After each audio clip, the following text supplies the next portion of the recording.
Okay.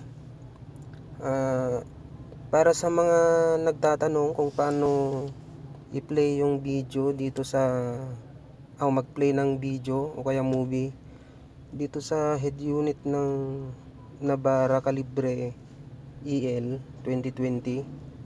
Ganito lang po kasimple. Punta po tayo sa setting.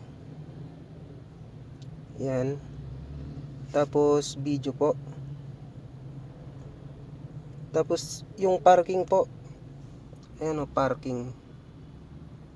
Naka-off po yan. Dapat naka-off para mag-play yung video. Pag naka-on po yan,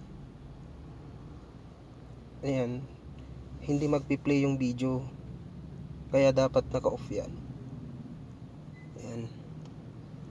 Tetestingin po natin SD card. SD card po yung gamit ko, nakasaksak po dito. SD card.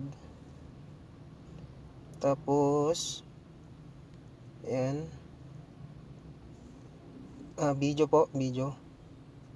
Ayan po yung video ko, escape plan. Ayan.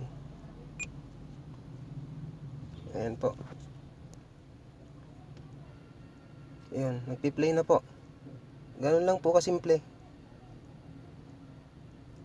Okay po, thank you po.